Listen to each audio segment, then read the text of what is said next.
कैसे हैं आप सब? आप सभी का एक बार फिर से स्वागत है आपके अपने चैनल द स्टोरी टेलर पर। फ्रेंड्स, हमारी आज की कहानी है बेईमानी की सजा।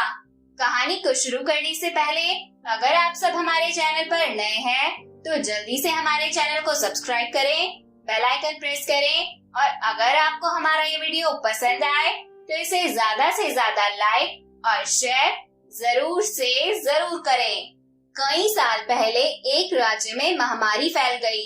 उस महामारी से प्रजा में हाहाकार मच गया क्योंकि बहुत से आदमी, औरतें, बच्चे, बूढ़े उसकी चपेट में आकर मरने लगे। सबने मिलकर राजा से गुहार लगाई कि पास के किसी राज्य से कोई वैद्य को बुलाया जाए ताकि बीमारी पर काबू पाया जा सके। राजा मान गया और खूब सारा धन देकर अपने एक मंत्री को दूसरे राज्य से 2-3 वैद्य और बहुत सी दवा लाने को भेज दिया।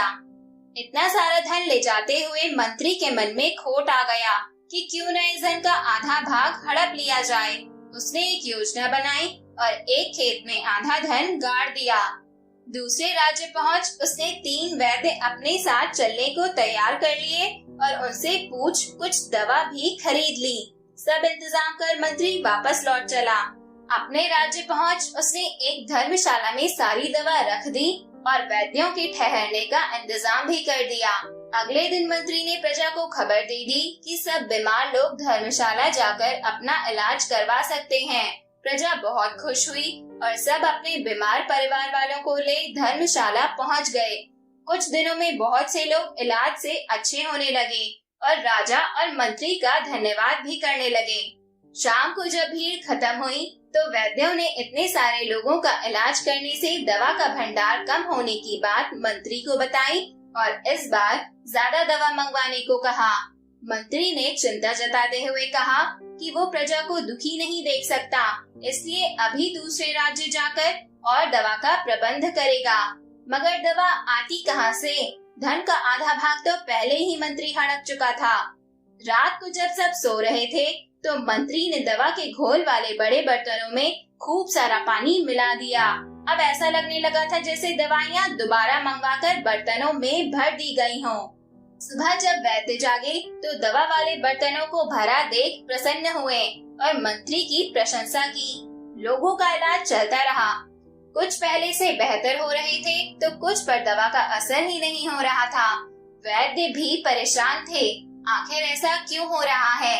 दवा पहले इतना असर दिखा रही थी पर अब बीमारी पर असर कम क्यों हो रहा है? फिर भी बेचारे वैद्य मरीजों को देखते रहते और जल्दी ठीक होने का आश्वासन देते रहते। एक रात सब वैद्य जब सो रहे थे तो किसी ने जोर जोर से उनका दरवाजा पीटना शुरू कर दिया। वे सब हड़बड़ा कर उठे और क्या देखते हैं कि मंत्री जी अपने 4 साल के बेटे को गोद में उठाए खड़े हैं। वैद्यों ने बच्चे को लेटाकर जब देखा तो पता चला कि मंत्री का बेटा भी उस महामारी की चपेट में आ गया था। इतना सुनना था कि मंत्री के होश उड़ गए और वह अपनी छाती पीटता हुआ रोने लगा। वैद्यों ने उसे बहुत समझाया कि चिंता की कोई बात नहीं है, अभी दवा दे देते हैं, 1-2 दिन में ठीक हो जाएगा। पर मंत्री शांत कैसे होता? आखिर उसे तो पता ही था कि दवा में तो पानी मिला हुआ है और उसका कोई असर नहीं होगा। मगर करता क्या? अगर वैद्यों को बता देता कि दवा में पानी है तो फंस जाता और राजा उसे फांसी दे देता। हार कर बेटे के सहारे बैठ उसके ठीक होने का इंतजार करने लगा। दवा में तो पानी ज्यादा था, सो असर भी नहीं हुआ और 2 दिन बाद मंत्री के बेटे की मौत हो गई। बेटे की मौत ने उसे पगला दिया और उस पागलपन में बड़बड़ाते हुए उसने मान लिया कि दवा में पानी उसने मिलाया है। फिर क्या था? राजा ने उसे पकड़ कारावास में डाल दिया और दोबारा से शुद्ध दवा मंगवाने का इंतजाम किया। शुद्ध दवा आने से सब बीमार अच्छे हो गए और फिर एक बार उस राज्य में खुशहाली की लहर दौड़ पड़ी। दोस्तों, हमारी आज की ये कहानी भी यहीं पर खत्म होती है और इस कहानी से हमें यह शिक्षा मिलती है कि जो अपने स्वार्थ के लिए किसी और का बुरा करता है उसका फल उसे स्वयं ही भुगतना पड़ता है।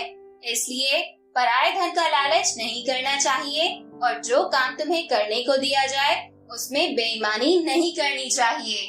और अब बारी है आपकी लाइफ के लिए मेरी छोटी लेकिन एक इम्पोर्टेंट एडवाइस की।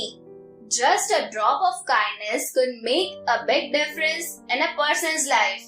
फ्रेंड्स, मेरी इस छोटी लेकिन इम्पोर्टेंट एडवाइस को हमेशा ध्यान में रखिएगा और मेरे साथ मिलकर एंजॉय करते रहिएगा मेरी इंटरेस्टिंग ऑडियो टेल्स। हम सब फिर मिलेंगे नेक्स्ट वीडियो में एक नई कहानी के साथ।